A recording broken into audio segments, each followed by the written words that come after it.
Last night's Monday Night Raw was so damn good. I didn't even format the damn structure of my notes properly. But anyways, I am here with my Monday Night Raw recap, the April 21st edition. And I'm ready to talk about everything that happened on Monday Night Raw. Let's talk about it. And yeet. Showtime shot this. So, with the first thing that happened last night on Monday Night Raw, we had John Cena come out and cut a promo about how he's gonna ruin wrestling forever. Not until Randy Orton comes out before he says, "Oh, I'm gonna be the final real champion of WWE." The man gets RKO'd, and that sets up Backlash, Orton, Cena, one-on-one for the WWE Undisputed Championship. What do I think about this? I think they did it a little bit too early, but then again, it's proper. It's a proper way to show that John Cena only got 27 days left, and 27 days is not a lot of time. So let's savor this moment and bring nostalgic energy back. And let's have Randy Orton and John Cena yet again in 2025. Even though John Cena doesn't wrestle like he used to because he's in Hollywood, and he's in Hollywood shape and not in, well, he's in ring shape. He paces himself in the ring now. But let's just see how this goes, shall we? Moving on to our next segment, we had Becky Lynch turn heel in a tag team match. It was Becky Lynch, Lyra Valkyria versus Liv Morgan and Raquel Rodriguez. Raquel Rodriguez and Liv Morgan ended up picking up the win and securing their tag team champions back under 24 hours. And now we have four-time WWE tag team champions under the name Liv Morgan and Raquel Rodriguez. Sorry if I'm talking so monotone without energy. I'm very tired. I just got home, so I'm gonna try to pick it up as much as I possibly can. So moving on to our next segment, we had Rusev. Rusev made his comeback. Well, Alpha Academy came to the ring and said, "New Day, you guys haven't beat us yet. We beat you guys under 60 seconds. They got a ref out here. They got a ref. Ref came out. Boom, bada bang. Match started. Before match can even start, Rusev comes out and kills Alpha Academy. Kills them. Send them boys packing. Now, mind you, Rusev only has 2 years on his deal, so in 2027, Rusev contract expires. So I'm assuming this is the contract that he goes like, okay, let's see what we could do with him. Let's see what we could cook up with him, and then we'll give him that extension, that 3, 4, 5 year extension if needed. So we'll see how he does these first 2 years of his return. So it's been 5 years since we've seen Rusev in WWE. So I hope they book him good enough so he can stay in WWE as much longer as he possibly can. But moving on to our next segue, we had Stephanie Valkyrie versus Io Sky. This match was a classic women's match. Banger. Until Roxanne Perez and Julia came out and interfered in this match. I'm glad that they didn't pin. These two ended up not pinning one another, because Stephanie Valkyrie literally had a match tonight against Roxanne Perez, and she was obviously won the match and beat Roxanne. So I'm assuming Roxanne Perez goes to the main roster now. Please, it's time. But classic match overall, fun Raw. Jey Uso segment came out, and I say when Jey Uso came out, he said he came out to celebrate. He did not come out to challenge anybody, to open challenge anybody. He just came out and celebrated with the fans for 20 minutes. Sami Zayn came out, told him how proud he is of Jey Uso. And then after he said how proud he is of Jey Uso, They yeeted for about 20 minutes. Jimmy came out. They did the handshake. I thought there was so many opportunities for Sami Zayn to turn heel, but they just didn't do it. So I'm assuming for the first match, I got this off the internet. Don't ask me. This is just me talking. But I saw this on Twitter, and Sansi said it in his recent video. But I believe that is true. I think the route that they're going for this feud is that Sami and Jay, one, is going to be a babyface versus babyface match, which I don't particularly agree with, because for one, I would love to see Sami Zayn as a heel again, even though his first heel character was very obnoxious and very annoying. And his second heel run was with the Bloodline.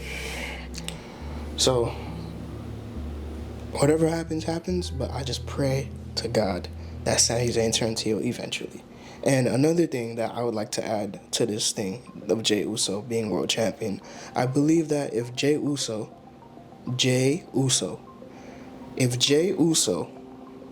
is world champion until SummerSlam, we need to see some open challenges. People from TNA, people from NXT, people from SmackDown, people from Raw, come on over. Come accept the open challenge for your boy, Jey Uso, and come get your ass whooped. I think that's the only valid way to book Jey Uso's title run, is give him open challenges every week or every 2 weeks. Give him another open challenge. Give him a few feuds, like Sami Zayn, for example. Give him some main star feuds to defend his championship against, and then we go on from there. And then whatever happens from there. And then by the time SummerSlam comes, he but he loses the title to someone else. That's how I think they should book Jey Uso title run. But moving on, we had a lot going on tonight, by the way. Pat McAfee died. Like, this man literally got choked out by Gunther.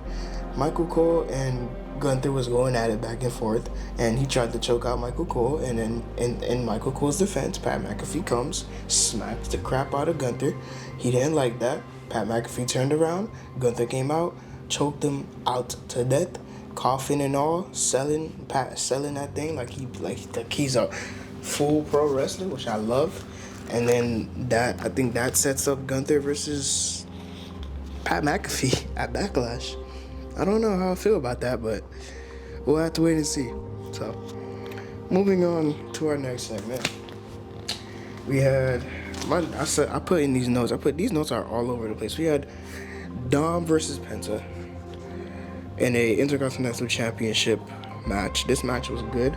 JD McDonough returned and helped out Gunther. JD McDonough came out and helped out Dominic Mysterio retain his championship, and I believe that Dominic Mysterio. No, not Dom. Dominic Mysterio is going to be a babyface in this situation, obviously, but I believe that Finn Balor is going to turn on Dominic.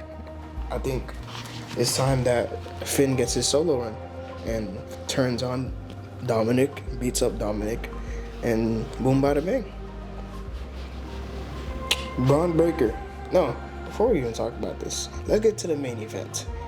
That's how I was supposed to segue it.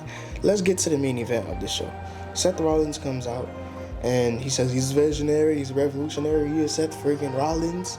And Paul Heyman says, you're looking at the future of this industry, the undisputed WWE #1 guy in the company, Seth Rollins.